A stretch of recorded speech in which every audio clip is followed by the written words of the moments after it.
Welcome back. Now time to discuss the game out in Germany with Shane McGregor. And, well, we bemoaned the fact over the last couple of weeks that there were a couple of 0-0 scorelines. Germany's back to doing what they do best, score goals every game, had goals, and some important results that came in as well, including the fact that Bayern Munich entertained a very good Frankfort side this season, but Bayern were outstanding winners of the day, 4-0.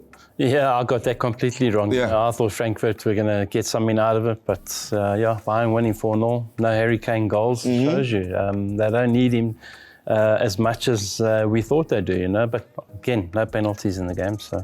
And then another important result, of course, the side that's second, Bayer Leverkusen, back to winning ways with a comfortable away win at Holstein, 2-0. Good win for them. I expected that to happen. I really did. They're one of those teams that always find a way to win when the going gets tough. But they've left themselves a long road ahead, a couple of points behind, and they'll keep on fighting. They won't give up. Would you say the race is still very much alive between the two out in Germany? I wouldn't say it's over just yet. Anything can happen. A couple of defeats by Bayern and then Leverkusen are back in. But one thing for sure is those two will be in the top two. A few high-scoring games as well. Dortmund, a 6-0 thrashing of Union Berlin. Good win. Yeah, at home as well. Especially they needed it. Dortmund have been blowing hot and cold this season, unfortunately for them. So that was a huge win for them, 6-0. But they need to be more consistent. They need to keep on going with results. Have to touch on the 5-0 Freiburg win over Werder Bremen, another high-scoring game. Another high-scoring game. I didn't see that coming. I didn't see 5 goals in that one. But Germany, keeps on producing. Now, some games to look forward to over the course of the weekend. And for one has to talk about Leverkusen because they are away in the last game on Saturday, or today, to kick off against Frankfurt. Oof, this is a difficult one. If I had went with Frankfurt last week against Bayern, this is going to be a difficult one for Leverkusen. And keep in mind, Frankfurt at home once Exactly, especially at home. So this is going to be a very difficult one. For Leverkusen, they've got to keep on winning. So this is the desperate times for them. They've got to win the game. Frankfurt go out and enjoy it. They'll have fun. They've punched above themselves their weight this season. So difficult one to call, but I'm going to still stick with Leverkusen. Yeah, I think they'll get the job done, even if it's by the odd goal. Now, one that should be an interesting one is Leipzig up against Mainz for the Hopfos kickoff today. Yeah, Leipzig are one of those teams as well. They've hot and cold this season, unfortunately. I'm not too sure why and what's happened there, but they're coming up against a team that battles on, gives their best. I think a draw's on the cards in this one. When you look at the gap between number 1 and 2, it's a big enough gap to wonder whether Frankfurt, who are also somewhere behind Leverkusen, do you see them being able to maybe cause a bit of an upset, get into that top 2 race? Well, it's going to have to be this weekend. They're going to have to beat Leverkusen this weekend, otherwise they're not going to be in the race. I still feel that it'll end up being the top 2. It'll be Leverkusen and Bayern. That's the way it'll end.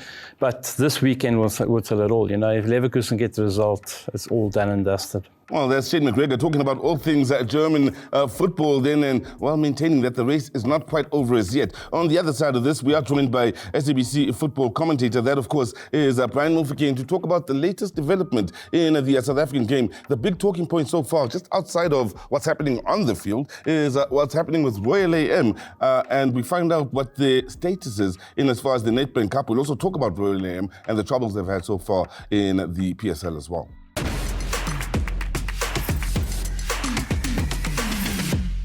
Well, as mentioned earlier, we are joined by SABC commentator Brian Mofokeng, one of the longest-serving commentators currently in the game. Brian, great to be in your company. And, well, the Royal AM story continues in as far as South African football. We know what's been going on in the league. Lots of games have been postponed. We're still waiting to see what the scenario will be at the end of it all. But let's focus for now on the Nedbank Cup, the latest development. For those that aren't in the know, please break it down.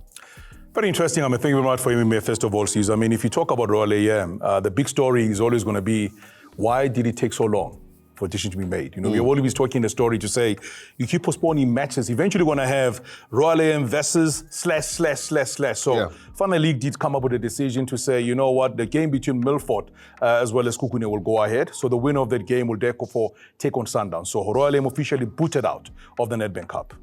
Now, the decision made, and it needed to be made from a Nedbank Cup point of view. When you take that same Royal AM scenario, and you juxtapose it to Swallows, when they were going through similar problems. tell us the difference between what Swallows went through, the decisions that were made then, and what Royal AM are going through, and what the difference is now between the two. If you look at the difference between the Swallow story, remember, there was an issue around them not paying their players. Yep. And eventually got to a level where the players said they're not going to be able to honor fixtures, and it was a load of story. But Royal AM 1 is actually involving a SARS issue. So it's more of a legal matter that's sitting with SARS at the moment. So it's very complicated because until they've got a curator in between who's trying to resolve and sort out certain things around that. So maybe the taker who comes up and says, I want to buy the team and get involved might have a different story. But at the moment, it is very, very interesting to see how they're going to be able to resolve it because time is running out. They haven't played matches, you know. When you pile up those matches, eventually, decision must be made. Whether do you forfeit all those matches and give points to the team they're supposed to play against, or do they play those matches, and when do they play those matches? Now, with Swallows, came to a point where they forfeited matches and those points were given to the teams that were supposed to play. Should they not come to that situation until the Royal AM situation is sorted out before the matches are just too many to play towards the end? For me, that's the worrying thing because you've got so many matches that are piling up now at the moment. It's already going to be a very congested season, given the fact that the season's going to wrap up a bit early. So I'm worried about that as well to say when they're going to make a decision. But you know, if you look at the league overall, there's been those matches, those dates have been set aside for something might happen, alternative dates. Maybe they might be able to use those if they don't make a decision anytime soon. I see trouble going forward. So we'll be waiting to see what the scenario is here. How long can this wait carry on before we reach a point of no return? Only time. Think about it. Some teams are still in the Nedbank Cup. The likes of Chiefs, Pirates, Sundowns, they still have to play against Royal AM. Some still are in CAF competitions, your Stellies, your Sundowns, your Pirates. So still a busy season with pressure going into March, April, May. How much time do we have to play? It is worrying. You know, for me, I thought they would have made a decision by now already. As soon as you went through the first two matches, you're not on it. I thought by then they'll say, you know what, these guys are not serious, let's just really do something and move on. But the fact that they've gone in and they've actually had a meeting with the curator, had a discussion, have come up to say, okay, we'll wait to the league matches, but this one is a pressing issue. There's time constraints on this one. Let's get this one done. Let's put you out of this one and focus on the other one later on. Quickly, let's just touch on the female game and talk about, well, we know the Hollywood-based Super League is something to look forward to from a female point of view. We all know about Sundowns. We know about the dominance. We know what they did at the awards. And congratulations to them. But I'm more interested in getting an introduction on the new sides coming into the league. And, well, let's introduce those two sides for us. The two teams are SM Velo from Umlazi in Durban and University of Cape Town. SM Velo were the champions of the national playoff for Sasol, and both teams reaching the final, therefore qualified and promoted into the Hollywood Super League. But also very interesting already, UCT, the people that got them into the league themselves left. Now the man was in charge, Nassif Morris, also decided to leave the team. So it is very interesting before you even kick off the season.